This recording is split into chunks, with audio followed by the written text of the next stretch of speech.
Assim, aqui em casa a gente louva, adora, exalta o nome do nosso Deus. Curve sua cabeça. Senhor, nós te agradecemos, ó Pai, por tudo que o Senhor é, por tudo que o Senhor tem feito, pelo teu agir em nosso meio, ó Pai, pela inspiração que vem de ti, pelo cuidado, pela chamada na hora certa, ó Pai. Nós te agradecemos porque o teu amor nos persegue, nós te agradecemos porque o Senhor é vivo. Nós te agradecemos porque o Senhor é Rei e o Senhor reina no nosso meio. Nos abençoe, nos guia através da Tua palavra, nos ensina, nos constrange, ó Pai, nos confronta, mas que a cada dia a gente seja mais parecido com o Senhor Jesus Cristo. Obrigado por tudo, em nome de Jesus. Amém. Sentem. Nós estamos, durante 2 domingos aqui, você está chegando hoje, o MAP já existe há alguns anos, e a gente está recapitulando alguns dos nossos louvores, nossos valores. Evangelho de João. Eu vou começar com 2 versículos. Evangelho de Jesus, segundo João, capítulo 13, versículo 34. A palavra de Deus diz assim: um novo mandamento eu dou para vocês, que vocês amem uns aos outros como eu os amei. Vocês devem amar-se uns aos outros. Com isso, todos saberão que vocês são meus discípulos, se vocês amarem uns aos outros. Eu quero começar falando de um valor que para nós é muito caro. Aqui no MAP a gente sonha com uma igreja onde a comunhão das pessoas seja maior do que a instituição. Eu vou começar lendo uma piada, olha só, que louco. Você tem que prestar muita atenção no humor, porque mesmo em movimentos absolutistas, reis que dominavam, monarcas, tinha um bobo da corte, cara. O humor diz muito. Hoje mesmo a gente vê uma enxurrada de humoristas e humor falando bem, mal, com relação a cristianismo, religião e tal. Mas tem um humorista americano. Ele é muito sarcástico, cara, muito sarcástico. E há um tempo atrás eu li o que ele denominou da melhor piada cristã de todos os tempos, cara. Já chamou a atenção.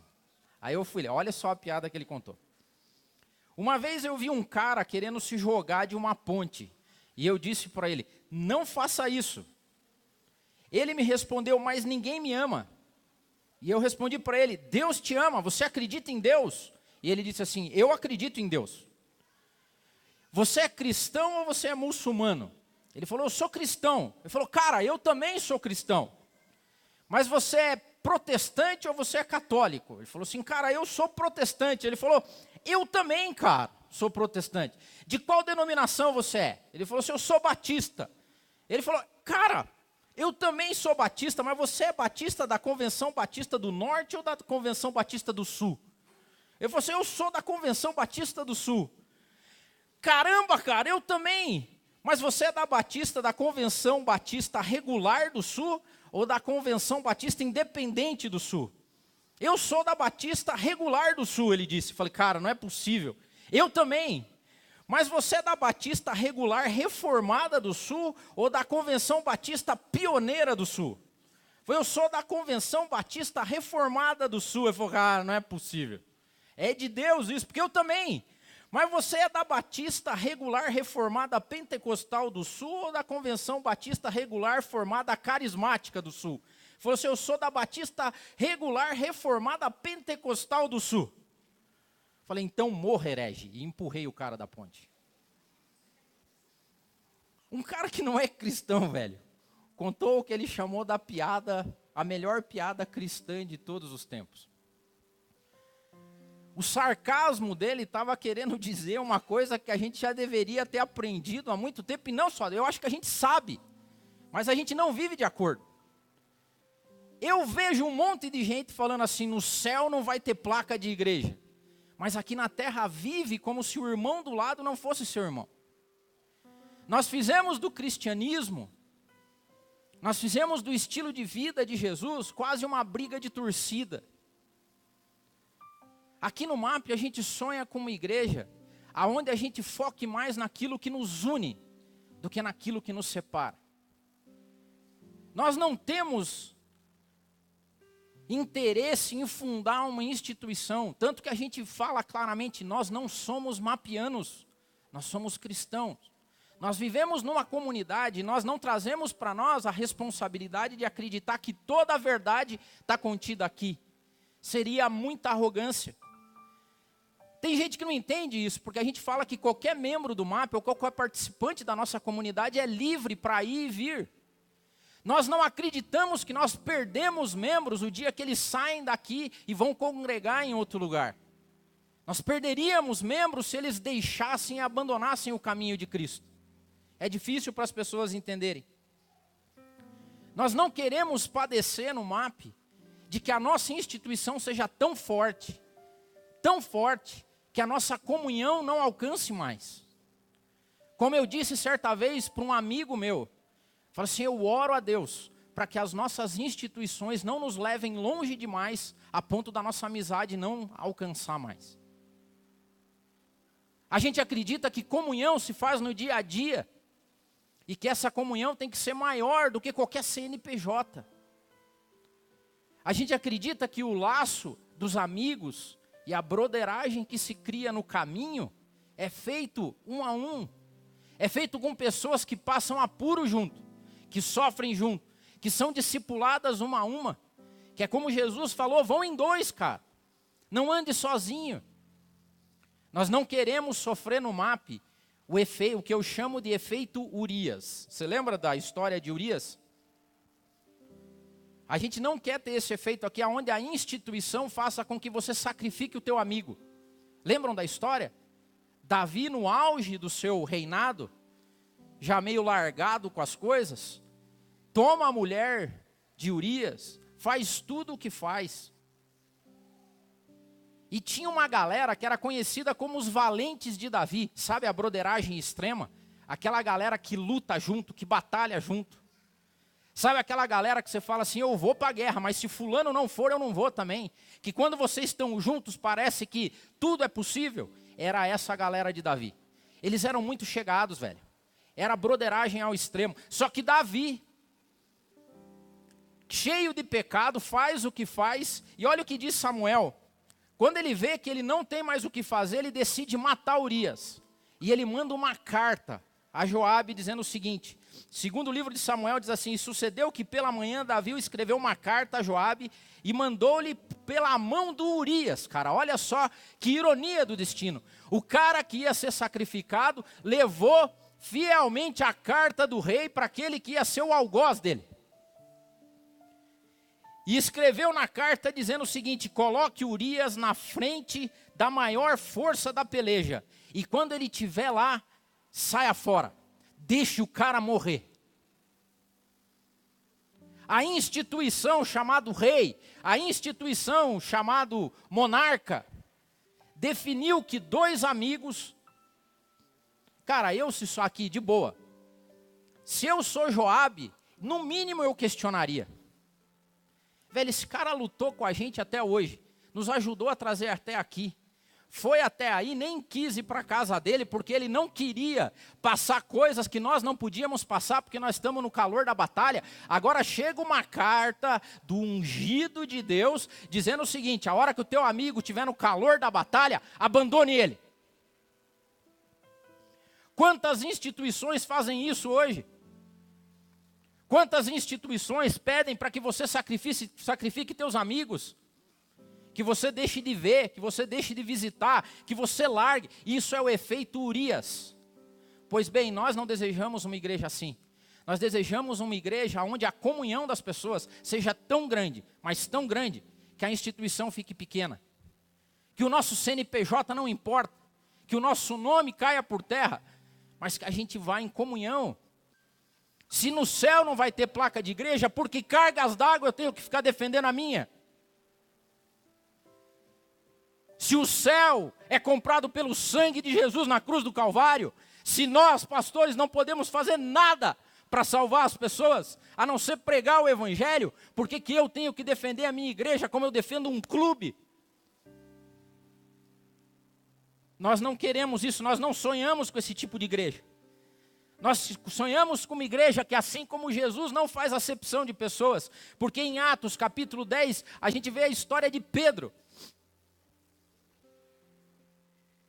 O anjo aparece na casa de um cara que não era crente, que não pertencia a nenhuma denominação.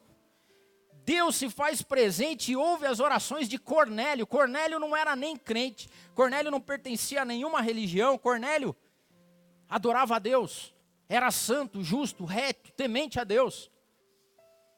Pedro, quando é chamado para ir na casa de Cornélio, começa a ficar de mimimi. Como é que eu, judeu, posso andar com essa gente? Como é que eu posso me misturar com gentios? Quando ele chega na casa de Cornélio e vê o que está acontecendo, ele ouve de Deus o seguinte: não faça imundo o que eu purifiquei, não queira você fazer acepção de pessoas, não queira você dizer quem Deus ouve, quem Deus não ouve. Quem somos nós para dizer? As orações do povo só são ouvidas aqui no MAP? Não. Porque Pedro diz o seguinte lá, quando ele chega, todo ainda cheio de pompa, em Atos 10, capítulo 28, ele fala assim, ó, vocês bem sabem que não é lícito para um homem judeu chegar-se a estrangeiros. Mas Deus me mostrou que a nenhum homem eu chame de comum ou imundo. Já viu como instituições afastam pessoas? Quando você não pode estar no mesmo ambiente que o fulano de tal, ou quando as pessoas te rejeitam, ou não querem ter você por perto, era a lógica aqui de Pedrão. Como é que eu vou lá na casa de alguém que não é da minha religião? Como é que eu vou fazer um churrasco em casa e não vou chamar gente de outra igreja? Como é que eu vou aparecer na foto de uma outra igreja? Como é que eu vou cumprimentar? Como é que eu vou viver com essas pessoas? Agora olha só como é que Atos 10, o capítulo 10 de Atos termina com Pedro dizendo o seguinte: e abrindo Pedro a boca disse, reconheço por verdade que Deus não faz acepção de pessoas. Deus não separa as pessoas. E ele termina dizendo assim, mas que lhe é agradável aquele que em qualquer nação o teme e faz o que é justo. Nós desejamos uma comunidade, uma igreja que não faça acepção de pessoas. Que se você for católico e quiser frequentar e adorar a Deus junto com a gente, que venha. Que se você for pentecostal e aqui venha. Se você achar que não, venha também. Porque é assim que é o reino, assim que é a comunidade. A comunhão nossa não pode estar vinculada a instituições. A nossa amizade é maior do que isso. Nós temos que entender que Deus se faz presente através de amor e de laços. E de que qualquer pessoa que clame a Deus alcança. Porque Jesus comprou esse direito. Nós acreditamos também numa comunidade onde as pessoas usem a sua vocação a serviço do reino. Nós queremos uma comunidade onde as pessoas vocacionadas sejam chamadas para fazer alguma coisa. Nós queremos acabar, sabe com qual efeito? O efeito do ungido de Deus. Isso aqui daria uma pregação, mas vou pincelar só, velho. Sabe quem que é ungido de Deus? Todos nós. Até quando nós vamos usar uma passagem do Antigo Testamento, dita por Davi, aonde Saul nem mais ungido era, não tinha mais a preferência divina. Porque quando você lê o primeiro livro de Samuel, ele diz assim para o profeta, até quando você terá dó de Saul, havendo eu rejeitado ele? Tem uma diferença muito clara entre a autoridade espiritual e cobertura espiritual. A nossa cobertura espiritual é feita por Jesus Cristo, pelo Espírito Santo. A autoridade espiritual se tem, mas pode se perder. Porque você não deve se submeter a uma autoridade que peça para que você faça coisas que não estão na palavra. Se nós, como autoridade espiritual do MAP, te pedirmos para fazer coisas que não estão em consonância com o Evangelho, saia daqui. Não submeta a tua cabeça a pessoas que não levam a cabo a palavra de Deus. Porque aqui a nossa regra de fé única é a Bíblia, é a palavra de Deus. E nós cremos que sim, temos uma unção pastoral, mas você tem a sua. A única diferença é que a minha unção, a unção do Marcos, do Tico, do Valmir, é uma unção diferente da sua, mas que nós, como um corpo, fazemos coisas diferentes. Nós não queremos uma igreja de pastores super-homens, porque nós não somos. Quer ver o que isso me relata? Quando Paulo, lá em Atos 27, Paulo passando por um naufrágio, que era normal Paulo naufragar. Mas antes desse naufrágio, Deus fala para Paulo claramente, fala, Paulo, vai rolar um naufrágio aí, se prepara. Mas eu faço uma promessa para você, Paulo, ninguém vai morrer. Velho, você já pensou se Deus aparecesse para você e falasse assim, olha, vai rolar um acidente aí, você vai estar num barco, vai ter um naufrágio, mas fica de boa, filho, porque eu vou livrar todo mundo, beleza? Aí acontece um naufrágio. Aí a galera começa a ficar preocupada durante o barco, tal. De repente, sabe o que acontece? Os marinheiros do barco resolvem fugir. Se você quiser acompanhar comigo, Atos no capítulo 27, versículo 30, diz assim, ó, procurando, porém, os marinheiros fugir do navio, e tendo já deitado o batel ao mar, como que querendo lançar fora as âncoras pela proa, ou seja, a situação estava feia lá no navio, disse Paulo ao centurião e aos soldados, olha, o negócio é o seguinte, se os marinheiros fugirem aí do navio, eu não vou poder fazer nada para salvar a gente. Velho, mas Deus não tinha prometido para ele que não ia se perder ninguém? Mas tinha os marinheiros que pilotavam o barco, que é os caras que manjavam da parada lá. Sabe o que Paulo estava fazendo? Não estava tentando a Deus. Falei assim, Deus deu uma promessa, velho, mas o que é para eu fazer, eu vou fazer. Ou você acha que se os marinheiros fugirem, nós vamos conseguir salvar o barco? Agora tem gente, e não é o nosso caso, nós nem queremos ser isso, que a partir do momento que o cara é ungido pastor, ele manja de tudo, cara. Ele manja de economia familiar, ele manja de iluminação, ele manja de música, ele manja de aconselhamento, ele manja de arquitetura, porque ele sabe o melhor jeito do templo, ele manja de limpeza, ele manja de escola dominical, ele manja... Não! A palavra de Deus diz que nós somos... Deus deu uns para fazer algumas coisas e outros para fazer outras. Está escrito em Efésios, e Deus deu uns para apóstolos, outros para profetas, outros para evangelistas, outros para pastores, outros para doutores, querendo um aperfeiçoamento do seu reino. O reino de Deus não é levado adiante só com pastores. Eu acho que a gente tem pastor demais já.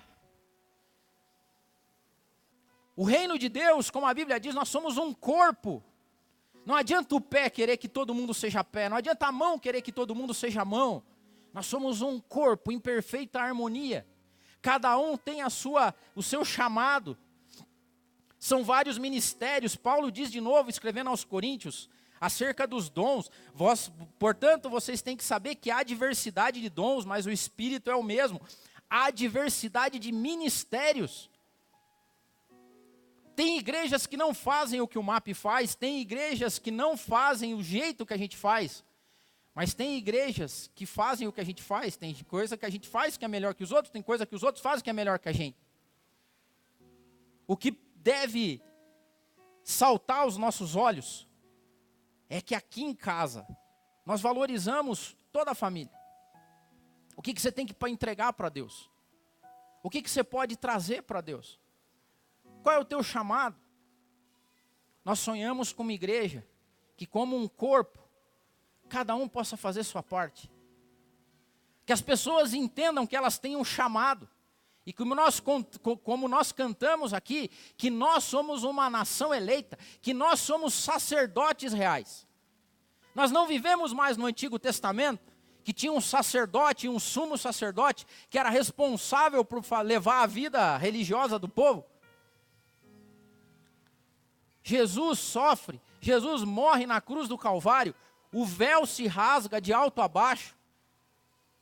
E nós cremos na atualidade da profecia do profeta Joel, quando diz o seguinte, que vocês vão saber que eu estou no meio, que eu sou o Senhor de vocês, e há de ser que lá um dia eu derramarei do meu espírito sobre toda a carne, e os vossos filhos e as vossas filhas vão profetizar, e os vossos velhos terão sonhos, e os jovens terão visões.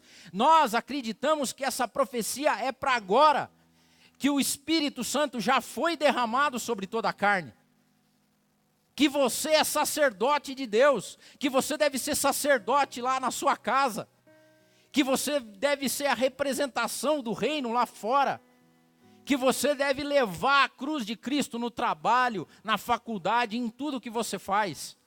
Nós acreditamos que você tem poder, não seu, mas dado por Deus, de que quando você for assaltado por coisas espirituais, você tem poder lá na sua casa para levantar a sua mão como sacerdote da sua casa, repreender em nome de Jesus. Que você tem poder quando você ora em nome de Jesus Cristo. Nós sonhamos com uma igreja onde as pessoas não façam disso aqui um clube. Até porque nós não temos vocação nenhuma para ser clube. Tem um monte de clube bom aí na cidade. Se filia a um. Nós acreditamos em pessoas que, assim como a palavra diz, sejam sal da terra, luz do mundo, que levem adiante isso. Nós acreditamos que jovens têm poder, que eles podem ter visões, projetos, que eles podem impactar o mundo. Nós acreditamos que velhos não podem parar de trabalhar quando o cabelo embranquece. Nós acreditamos que o nosso descanso não é aqui. E nós acreditamos que o nosso galardão também não vai ser pago aqui. Nós sonhamos com uma igreja que funcione como um corpo. Nós sonhamos com uma igreja onde as pessoas sejam cheias do poder de Deus. Nós sonhamos com uma igreja que leve a cabo o que Jesus entregou a vida para conquistar na cruz do Calvário. Nós sonhamos com pessoas que façam parte da família e que não venham aqui querendo só o bem para elas, mas entendam que o que você recebeu de graça, você tem que entregar de graça. Nós sonhamos com uma igreja pentecostal e que entenda que o Pentecoste teve um motivo. Vocês vão ficar aqui, vocês vão receber poder do céu para que vocês sejam minhas testemunhas. Nós sonhamos com uma igreja de pessoas que sejam pregações ambulantes.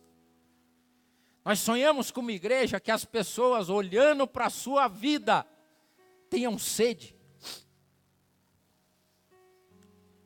Nós sonhamos com uma igreja de entranhável amor, aonde as pessoas se ajudem mutuamente, que a comunhão seja maior que qualquer tipo de instituição ou de regra. Nós sonhamos com uma igreja que as pessoas transbordem Deus pelos poros. E que isso contamine outros, que alcance outros. Mas vocês são geração eleita, sacerdócio real, uma nação santa, povo adquirido, para que vocês anunciem as virtudes daquele que chamou vocês das trevas para a maravilhosa luz. Deus tem um chamado para você. Não tem outro jeito de você viver a vida que não seja cumprindo o papel que Deus espera de você. Não tem a ver com domingo, não tem a ver com culto. Tem a ver com o que você recebeu de Deus e o jeito que você vive na segunda-feira, na terça-feira, na quarta-feira. Tem a ver com o jeito que você trata os teus filhos. Tem a ver com o jeito que você faz negócio. Tem a ver com o bem que você tem que ser sinal do reino de Deus. É com essa igreja que a gente sonhou, é com essa igreja que a gente sonha. A gente sonha com uma igreja de trabalho voluntário e abnegado. A gente sonha com uma igreja que as pessoas não sejam pesadas umas às outras, mas naquilo que caber a você, trabalhe, velho, Deus trabalha. Jesus, quando é confrontado por estar fazendo as coisas, ele diz, cara, meu pai trabalha até hoje, eu trabalho também. Nós sonhamos com uma igreja que tenha gana, de pessoas que tenham sede de fazer as coisas, de pessoas que acordam todo dia incomodadas. Nós sonhamos com pessoas que acreditem que trabalho vai fazer a diferença. Que elas usem isso, que arregassem as mangas. Num conforto hoje, as pessoas querem conforto. O evangelho virou igreja supermercado, que você vai para ver o que vai ser a da vez. O que Deus tem para mim. Parafraseando o presidente dos Estados Unidos, o que a gente deseja e que a gente sonha é uma igreja que não chegue e pergunte o que Deus pode fazer por você, mas uma igreja que chegue e diga, Senhor, o que nós podemos fazer pelo teu reino? Porque é muito melhor dar do que receber. Nós cremos numa igreja que não se perca pelas dificuldades. Nós cremos numa igreja e sonhamos numa igreja que não faça pouco da inteligência das pessoas. Nós sonhamos com uma igreja que a gente não precise subverter o evangelho para fazer com que você contribua. Nós ainda estamos sonhando com isso. Parênteses. Domingo passado a gente falou, as ofertas tá aqui, tá bem bom. Aí o pessoal já vai, agora, daí o outro domingo foi uma lástima. Por quê? Porque agora alguém já fez por mim. Alguém já deu o que eu devia ter dado. Nós não queremos uma igreja que fica olhando para o cara que faz do lado, velho. Os envelopes aí não tem identificação de nome. Nós cremos e sonhamos com uma igreja que não se subverta pelo poder, pelo dinheiro. Paulo trabalhava. Nós não queremos uma igreja onde pastores sejam pesados para os membros. Mas nós queremos uma igreja onde membros sejam tão cheios do Espírito Santo que sejam pastores também. Que discipulem a vida de outras pessoas, que ajudem elas. Nós sonhamos com uma igreja que a pessoa que chega aqui menina, ela continue caminhando na fé. Nós sonhamos com uma igreja que aquele que é menino espiritual, daqui a 2 anos seja maduro espiritual. Nós sonhamos com uma igreja que tenha solidez com base na palavra de Deus. Nós sonhamos com uma igreja que tenha tanta fé na Bíblia, que não precise ficar dando profetada. Nós sonhamos com uma igreja que as pessoas não esperem recompensa aqui. Por mais difícil que isso possa parecer e possa ser. Nós sonhamos com uma igreja que você se realize realizando a tua vocação e o teu chamado com Deus. Que você não precise ficar puxando o saco de pastor. Que você não precise ficar se fazendo ser visto e reconhecido. Que você sinta prazer em chegar em casa e falar assim, Senhor, eu estou fazendo aquilo que o Senhor espera que eu faça.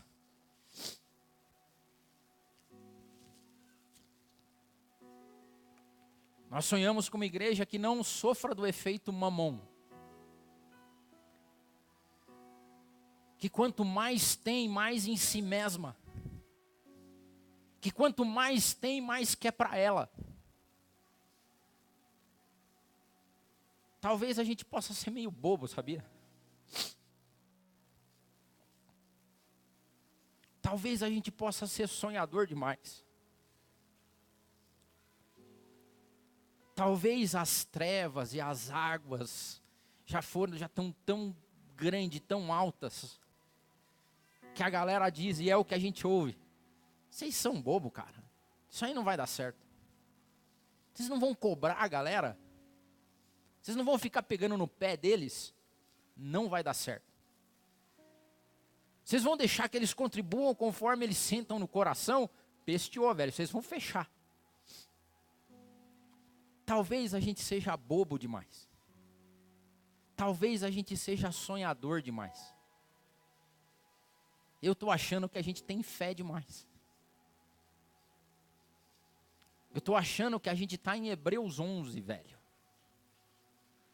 o firme fundamento das coisas que se esperam e a prova daquilo que a gente não vê. Nós sonhamos com essa igreja. Nós sonhamos com uma comunidade que enfrente tudo isso. Nós sonhamos com uma comunidade que resista às pressões dos amigos que estão fazendo efeito Urias com você, como aconteceu aqui. De pessoas que vieram para o MAP e perderam amigos. Porque pastores disseram assim, não ande com aquela gente. Não converse com eles. Ah, mas era o meu amigo, eu caminhava junto, a gente batalhava. Velho, o negócio é o seguinte, no calor da batalha, largue ele lá. E sabe o que me deixa triste? Pessoas morreram nessa lógica. Pessoas foram largadas para morrer. Simplesmente porque a minha placa não conversa com a sua placa.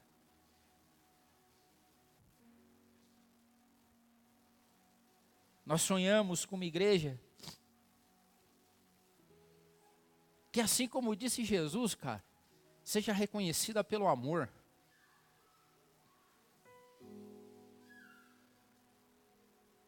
Se é verdade mesmo isso, se é verdade que lá no céu não vai ter placa de igreja, nós não queremos ter uma. Se é verdade que Deus não faz acepção de pessoas, quem somos nós para fazer? Quem somos nós? Se é verdade que Deus chamou pessoas para cumprir chamados e vocações, quem somos nós para hierarquizar dons e talentos? Quem somos nós para dizer que fulaninho é maior que Beltraninho? Quem somos nós para dizer como o reino de Deus deve ser feito? Sabe o que nós precisamos fazer? Orar a Deus.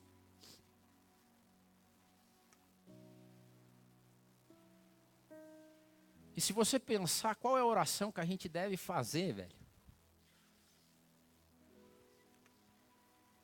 Eu vou falar a minha. Eu falo assim, pai, me mantém inocente. Me mantém burrinho assim mesmo, ignorante. Porque estou vendo um mar tribuloso à minha frente. Um oceano que se levanta com onda, com barco chacoalhando, com um mundo ruim. E eu sou inocente demais, velho. Nós somos. A gente é bobinho. Bobinho. Beira o ridículo. Assim. E a minha oração é assim, Senhor, me mantenha assim. Nos mantenha assim. Nos mantenha sonhadores. Nos mantenha bobinhos. Nos mantenha inocentes. Nos mantenha até passando dificuldade, se essa for a realidade que a gente precisa ter. Se chegar a cada final de mês a gente tiver que contar as moedas, e se é assim que o Senhor vai nos manter, amém, nós vamos continuar. Mas eu só te peço uma coisa, Senhor. Não nos deixe retroceder. Não nos deixe voltar atrás. Não nos deixe nos acovardar. Porque quando Deus está no barco, não há oceano nenhum que resista ao controle de Deus. Aleluia. Vamos louvar.